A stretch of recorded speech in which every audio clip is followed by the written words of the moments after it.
Boa tarde para você. Como acontece em todas as quartas-feiras, nós trazemos aqui na 98,5 dicas de segurança, bem como a segurança de Santa Maria de Jetibá através da Polícia Militar. Recebendo nos nossos estúdios o Tenente Cabral. Boa tarde, Tenente. Boa tarde, Marcinete. Boa tarde a você, ouvinte da Pomerana FM. Bem, e essa semana foi tranquila para Santa Maria de Jetibá?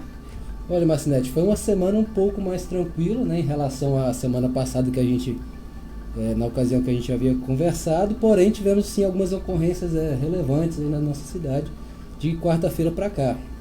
Quais as ocorrências?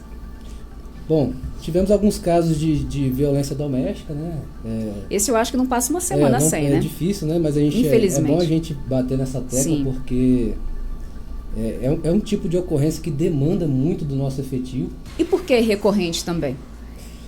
É recorrente por causa do famoso ciclo da violência, né? Que a gente falou um pouco na semana passada. E a gente solta o agressor. Isso. E ele volta a cometer o crime.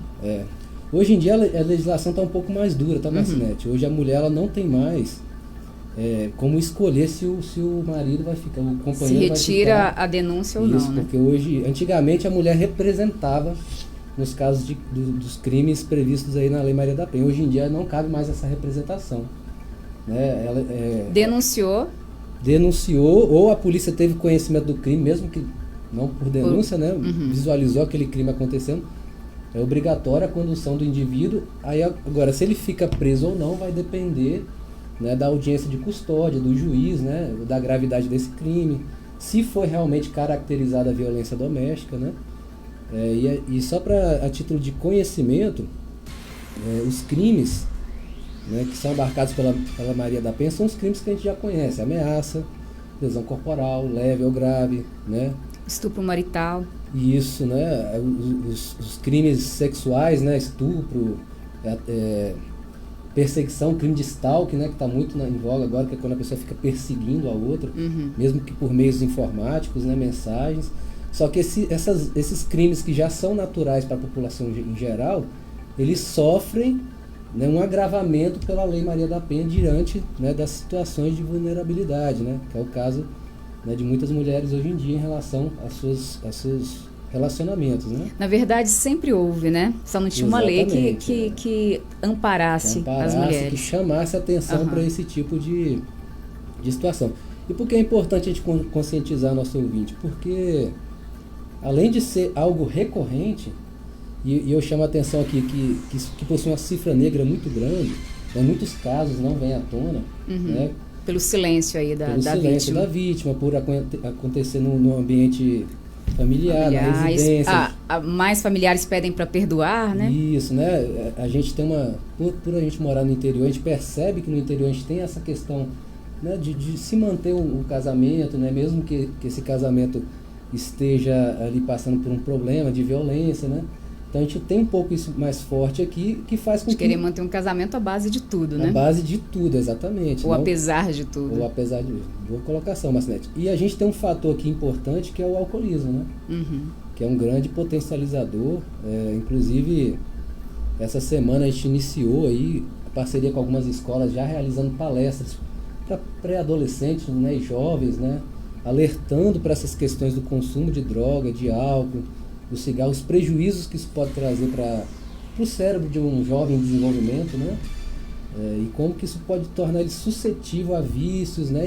E acabar cometendo crimes como esses, né? A agressão, a violência doméstica. Tivemos um caso aí de violência doméstica que foi em Rio Pantoja, em que o filho agredindo a mãe. Às vezes a gente fala muito do marido agredindo a mulher. Menor ou maior de idade? Maior de idade.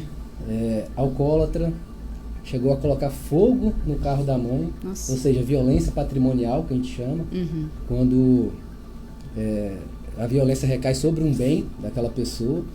E a gente fala muito na violência do marido contra a mulher, mas a Lei Maria da Penha também abarca situações familiares, por exemplo, o filho contra a mãe. Principalmente quando são idosos, né?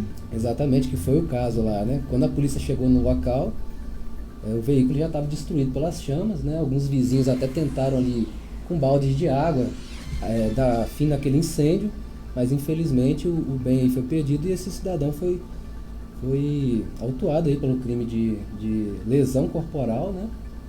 E violência patrimonial com base na Lei Maria da Penha. É um caso emblemático ali de Rio Pantoja, né? Tivemos também, ainda com relação à Lei Maria da Penha, um caso de ameaça, né? A viatura foi acionada por uma mulher, sofrendo ameaças pelo companheiro, e a ameaça por si só já está caracterizado o crime, né? Então cabe essa condução para a delegacia, independente da vontade da vítima. Isso é importante falar hoje em dia. E se um vizinho ouviu, né? A questão é denunciar, né? Se o vizinho ouviu, né? Viu alguma coisa? É um dever de responsabilidade dessa pessoa. Não tem nada de marido, em briga de marido e mulher não se mexe a colher. Na verdade, né? Se mete sim. Imagina né? você carregar o peso, né? Saber que você podia evitar uma fazer morte, alguma coisa. Ou agressão, e você não fez nada por uma desculpa tão banal, né?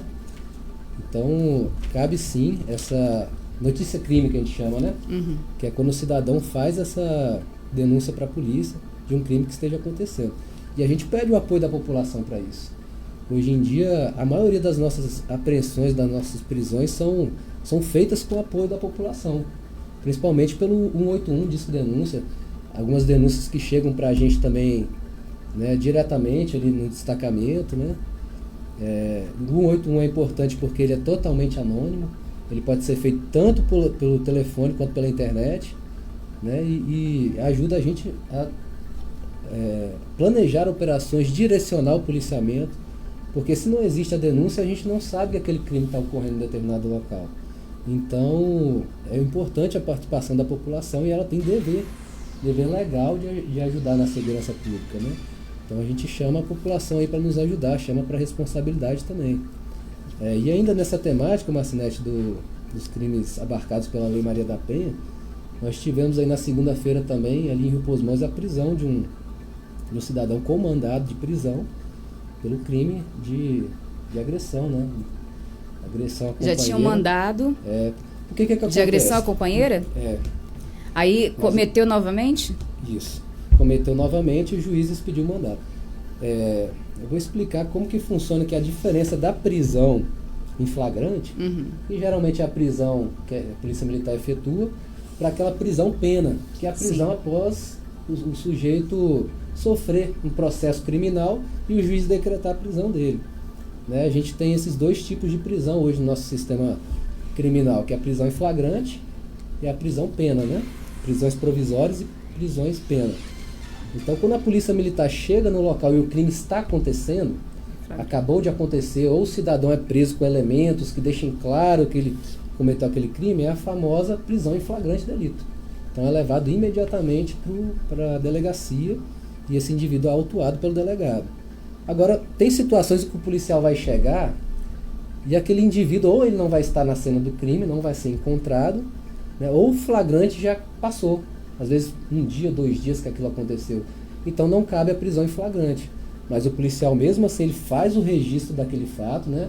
Ele colhe todos os meios probatórios ali para provar que foi aquela pessoa vai sofrer um processo e o juiz pode ou decretar uma prisão provisória antes da sentença ou uma prisão definitiva após a sentença. O caso desse cidadão foi esse segundo caso em que o juiz decretou a prisão dele.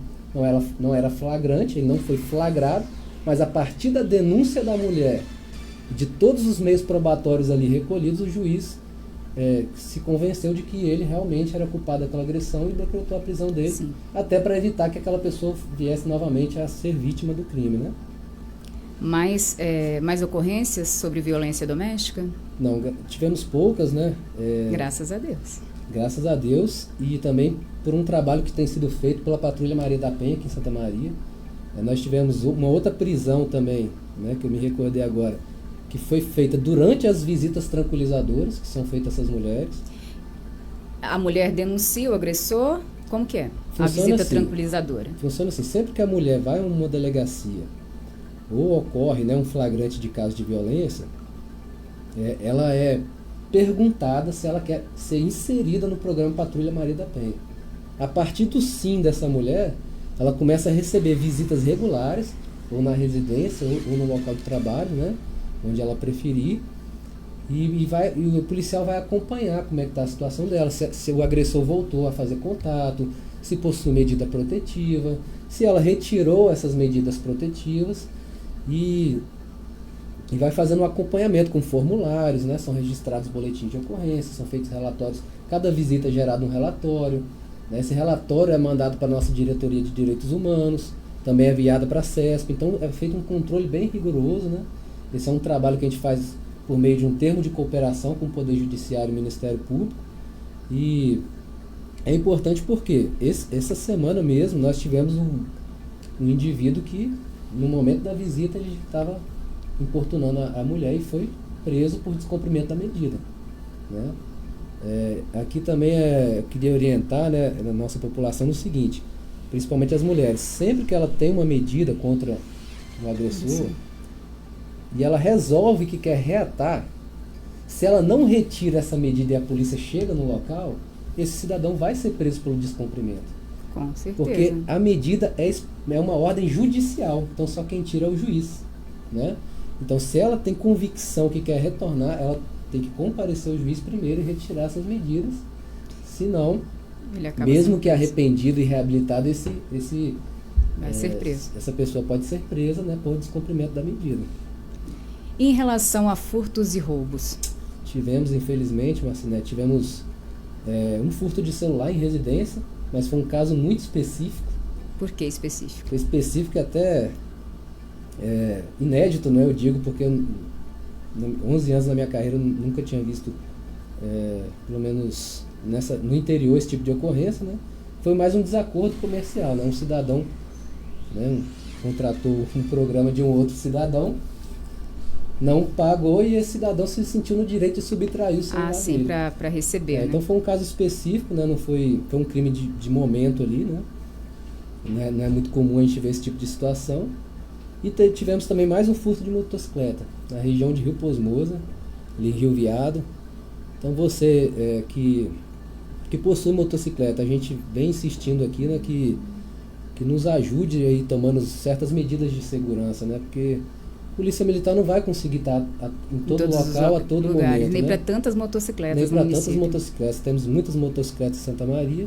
O pessoal que mora no interior, né, acaba tendo uma sensação maior de tranquilidade. Às vezes deixa o bem estacionado de qualquer forma, às vezes a chave na ignição, ou às vezes mesmo que dentro da garagem com a chave na ignição, porém a garagem aberta. Então a gente precisa que o cidadão tenha também um cuidado sobre o seu bem, porque tudo pode acontecer pela primeira vez. Exatamente. Você acha que nunca vai acontecer com você, cada um sabe o valor do seu bem, claro. O valor o quanto teve que trabalhar para adquirir aquele bem, né?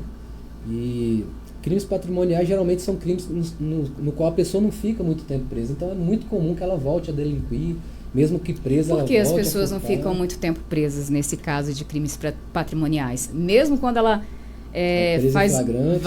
tem provas e tudo, vários locais. Porque é um crime, assim, a nossa legislação ela dá prioridade para os crimes nos quais possui violência, né?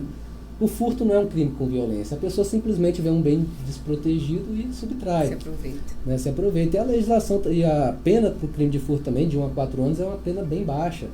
Né? Que geralmente, até mesmo por uma questão de política carcerária, esses crimes são substituídos por penas alternativas. Então, às vezes, o cidadão ele furtou, mas ele possui bons antecedentes, ou ele não é um crime reiterado, não é um crime recorrente, ele não é um criminoso que já tenha sido condenado por aquele crime, ele vai receber uma pena mínima, vai cumprir alguns poucos meses e já vai poder responder em liberdade. Acaba que ele não se sente punido por aquele crime e volta a delinquir, né? E por mais que a gente coloque, Marcinete, policial em todo o distrito de Santa Maria... Não tem como. Não tem como, e mesmo que se tivesse, aquele ladrão ele ia esperar a viatura virar a esquina para subtrair aquele bem. Então, o nosso popular, né, tem que ter cuidado com o seu próprio bem. Invista aí em seguros, em rastreadores, né? A gente falou sobre isso na semana passada. A gente precisa superar, né, esses desafios, né, enquanto população, enquanto polícia militar também. E qualquer dúvida, a gente sempre está à disposição também para auxiliar e para orientar. Tentativas de roubo, tivemos, não é? Tivemos sim. Tivemos uma tentativa de roubo numa residência e uma tentativa de latrocínio. Uma senhorinha que foi machucada. Esse caso dessa senhora foi machucada.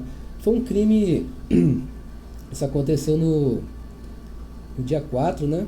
Na madrugada do dia 4, 2 indivíduos portando facas, armas brancas, né?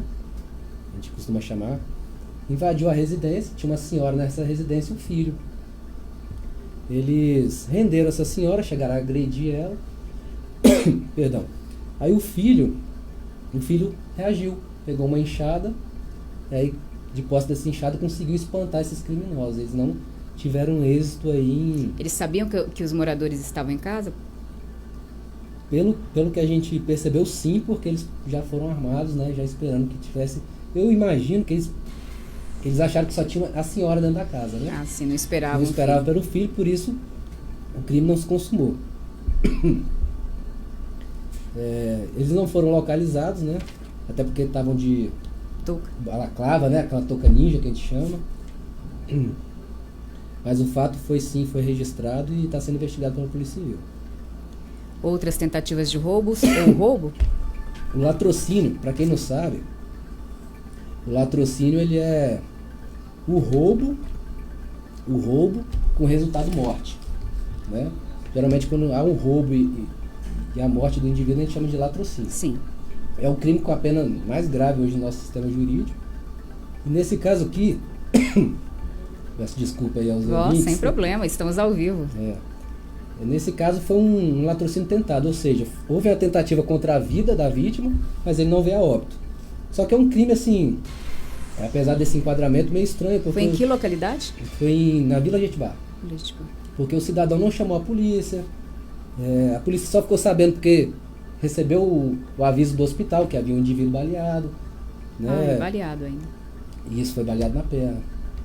Então a gente desconfia, o cidadão não quis falar muito, então a gente desconfia que aquilo ali possa ter outras causas, não mesmo um latrocínio. Né? Mas de todo fato, como a versão daquela vítima foi de que ele teria sido vítima de um roubo, né? Com essa tentativa contra a vida dele, acaba que a gente enquadra como latrocínio, mas as investigações podem mudar a qualificação desse crime também. Crime gravíssimo, né? Inclusive. Com certeza. Tráfico. Não tivemos ocorrência de tráfico, tivemos sim apreensão de entorpecentes, né? Quase 500 pinos de entorpecentes foram presos ali na região de Santa Leopoldina, material que viria, né, para a nossa região, mas que foi interceptado lá embaixo. Ônibus, automóvel? Motocicleta. O indivíduo foi preso em flagrante por crime de tráfico, e a suspeita é que esse material viria aqui para a nossa região para ser comercializado aqui vindo de Cariacica, né? E fora esse caso de tráfico, nós tivemos aí também muitos acidentes de trânsito, tá, Marcelo? Muitos acidentes, a gente falou na semana passada do trânsito, né? Do trânsito, né? A gente vem reforçando aqui a nossa fala, porque 99% dos acidentes são causados por embriaguez. E quase todos... Nesses casos também não foram diferentes dessa semana? Não foram diferentes. A gente só não consegue, muitas vezes, constatar embriaguez porque o indivíduo acaba sendo hospitalizado. Ele não pode soprar o bafão, porque aquilo pode trazer um prejuízo para a saúde dele. Mas pelas circunstâncias, o policial vê que foi um caso de embriaguez, né? Ele só não consegue ali comprovar com o laudo emitido pelo nosso bafômetro. Foram muitos acidentes? Foram 3 acidentes, todos eles com vítimas, né? Um caso foi uma mulher até com a motocicleta. A motocicleta foi rapidamente removida do local, né? Então a gente já suspeita que era um veículo atrasado, né? E a mulher também não tinha carteira, mas passa bem, não corre risco de vida, né? Que é mais importante. Um outro caso foi um Fiat Uno, ali na região de São Luís, né? Cidadão possivelmente embriagado também, foi hospitalizado, também não corre risco de vida. E ali naquela região de Recreio, próximo do sítio do prefeito, né? Gatinho, ali também tivemos um caso ali, a pessoa foi socorrida e também não corre risco de vida. Todos esses casos aí foi muito importante o apoio do SAMU e dos bombeiros voluntários, né? Que fazem um trabalho de salvamento, de resgate. Nossos policiais hoje também eles possuem treinamento para poder fazer atendimento pré-hospitalar, né? Então, num caso em que os bombeiros ou o SAMU não consigam chegar ao local, o policial ele tem sim preparo para poder prestar o primeiro socorro, Só que claro que eles dão prioridade para o SAMU, que possui toda a aparelhagem, né? Todos os equipamentos necessários ali para prestar esse atendimento. Alguma dica de segurança? Antes da dica de segurança, vou falar aí sobre uma série de ações que a gente pretende fazer em Santa Maria, voltada para os veículos abandonados. Então, a gente já deixa aqui o recado que a gente vai começar a olhar para esses veículos abandonados, veículos aí que estão há muito tempo parados no mesmo local, ocupando vaga de trânsito, por mais que ele não esteja estacionado de forma irregular, a legislação de trânsito permite que a Polícia Militar remova esse veículo. Essa observação é feita através de denúncias ou a própria polícia observa? A própria constatação do policial já é suficiente para poder fazer a remoção desse veículo, porém a população também pode nos avisar, pode denunciar, até mesmo por via 181, onde esse veículo esteja abandonado, que a gente vai tentar localizar o proprietário, e não localizando, ou mesmo que localizando esse proprietário não retira esse veículo vai ser removido para o pátio. Então você, proprietário de veículo aí que está ocupando vaga no centro da cidade ou no interior, esse veículo que esteja parado há muito tempo, com pneus vazios, né? A vegetação ali já crescendo. Por que é importante? Porque esses veículos eles acabam sendo servindo para proliferação de vetores, né? Por exemplo, mosquito da dengue, ratos, ou pode ser esconderijo de drogas, de criminosos. Então, tendo em vista isso, a legislação nos permite a remoção desses veículos. E agora, partindo para as dicas de segurança? Partindo para as dicas de segurança, a gente vai falar aí um pouco aí sobre como se portar na abordagem policial. A gente percebe... Ninguém espera ser abordado, né? Primeiramente. Primeiramente, a gente tem que entender que se o policial ele aborda, é porque ele tem um motivo. Né? O policial não sai de casa hoje para... vou abordar alguém porque eu não estou fazendo nada. Nem pode fazer isso, Sim. né? Mas às vezes ele tem uma informação, as características daquela pessoa bate com as características de uma determinada denúncia, né? Ou mesmo um volume na cintura. Hoje as pessoas usam muito o celular na cintura, boné, né? Então tudo isso pode levar o policial a fazer aquela abordagem. Suspeitar de alguma coisa, né? Ou uma blitz de trânsito, né? Que a gente esteja fazendo. Como que o cidadão pode se portar? Primeira coisa é manter a calma, né? Manter a calma. Colabore com a ocorrência, né, com a abordagem. O policial ele não sabe muitas vezes distinguir se a pessoa é um cidadão de bem ou alguém mal intencionado, né? Então o procedimento policial é sempre tratar o indivíduo como potencial ameaça, até mesmo para ele resguardar a segurança dele, e a partir do momento que ele identifica que o cidadão não é um criminoso, não está armado, aí o nível da abordagem abaixa. E o diálogo costuma ser um diálogo, né, normal entre duas pessoas. Agora, ao passo que se o cidadão se exalta, isso já eleva a atenção daquele policial que pode estar lidando com alguém armado, né, ele não sabe ainda, e pode gerar o risco tanto para o policial quanto para o cidadão. Então colabore, né, siga as ordens do policial, não faça movimentos bruscos, né. Em caso de blitz, reduza a velocidade. Se possível, acenda a luz interna do veículo, né, para que o policial à noite possa ver quem está ali dentro. Se for de dia, abaixe os vidros também de noite, né? Às vezes tem películas que são um pouco mais escuras, né? Abaixe os vidros para que o policial veja. Tudo isso vai diminuindo a tensão do policial, que né, ele por diversas vezes pode se sentir ameaçado, né? E assim, sempre que for pedido, forneça sua identificação, né? Hoje a gente não é obrigado a andar com documento de identidade. Sim. Mas a gente é obrigado a se identificar quando o policial exige. Entendeu? Se a pessoa não fornecer meios para que ela seja identificada, o policial pode inclusive conduzir essa pessoa para uma delegacia para que ela seja identificada, né? A legislação trata o tema dessa forma. E em caso de dúvida, sempre pergunte ao policial como proceder. Posso abaixar minha mão? Manter minha mão aqui? Posso colocar a mão em cima do veículo? Sempre pergunte, porque acontece muito, né? A gente vê muito abordagem, a pessoa coloca a mão na cintura. Isso é muito perigoso, porque ele pode entender como se você estivesse armado. Exatamente, né? Pode ser interpretado como se você levou a mão na cintura para pegar uma arma, né? O policial pode revidar. Inclusive a legislação brasileira, ela entende que isso é tão fácil de se confundir, numa situação dessa que o policial ele acaba sendo amparado pela legítima defesa putativa, que a gente chama, né? Sim. Que é quando ele acha que está armado, né, por uma reação ali da própria pessoa, né? E por falar ainda em segurança, sei que não tem muito a ver aí com a polícia militar, mas a gente estava falando de segurança no trânsito, os radares estão tampados. Isso. Os radares estão tampados, né? A gente até buscou aí essa informação, devido ao fim do contrato, né, com a concessionária, que é quem opera esses aparelhos, né?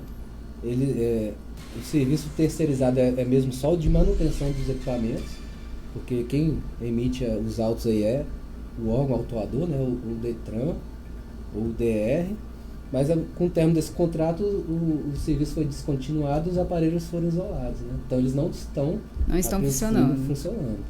Mas não é porque estão isolados ou tampados que é para andar em alta velocidade, né? Exatamente, né? A gente sabe que podemos dizer que todos os acidentes são causados por imprudência, né, ou por imperícia, né? Então sempre vale a prudência no trânsito, né? Nós temos acidentes diariamente aqui em Santa Maria, talvez pelo tamanho da nossa frota, né, que é muito grande, né, e também a nossa população flutuante, né? Santa Maria recebe gente passando por aqui, seja para fazer negócio, né, ou simplesmente por caminho. A gente recebe muitos veículos. A gente tem um problema muito grande de estacionamento, né? Então diariamente o policial ele é acionado porque o veículo está estacionado num local indevido. Hoje mesmo... O que mais se vê pelas ruas Isso. é veículo estacionado em local indevido. Exatamente. Então a população ela tem que nos ajudar, né? Para que tenhamos um trânsito ordeiro aí. Hoje mesmo nós fomos acionados várias vezes por conta de veículos parados em vagas para descarga. O caminhão chega, o veículo está estacionado, aquele caminhão não tem para onde ir, ele trava todo o trânsito. Sim. E isso vira uma bola de neve, né? O policial vai lá, faz a autuação, só que às vezes o guincho demora 1 hora para chegar e nessa 1 hora... Aí o trânsito parado. O trânsito está parado, né? Aí esse cidadão muitas vezes ainda vem nos pedir para que retire a multa, né? E a gente, graças a Deus, nem tem como fazer isso mais hoje, Marcinete. Hoje é tudo online. Temos um estacionamento, para quem não sabe, né, no pátio da prefeitura, no pátio ali da Igreja Luterana, onde acontecem as festas, festa pomerana e festa do colono. Temos que é justo para isso. Justo para isso. Aí tem gente que deixa de estacionar ali, pagar R$2, R$1, aí estaciona ali naquele lugarzinho fora do local de estacionamento, atrapalha o trânsito. Atrapalha o trânsito, gera um transtorno, demanda nossas equipes policiais que poderiam estar, né, atuando em outras questões mais importantes. E além de estacionar num local permitido ali no pátio, né, vai estar ajudando a nossa PAI aí, né? Hoje não é a PAI, mas a Igreja Luterana. Isso, a Igreja Luterana. Vai estar fazendo também um trabalho aí, né, um trabalho social, né, porque a igreja, assim como a PAI, tem todo um trabalho de caridade, né, de ajuda. Então, o útil ao agradável, né? E ainda seu carro é monitorado por câmeras ali, né? Se acontece alguma coisa, né? Tem um aparato ali das câmeras. A gente volta nas dicas de segurança, que é sempre procurar um local adequado para estacionar, claro, monitorado. E pode ser deixado as motos lá também, né? Exatamente, principalmente as motos, né? Temos muitas. Bem, muito obrigada por sua participação aqui na nossa tarde. Até quarta-feira que vem. Obrigado, Marcinete. Obrigado a você, ouvinte. Até quarta-feira que vem.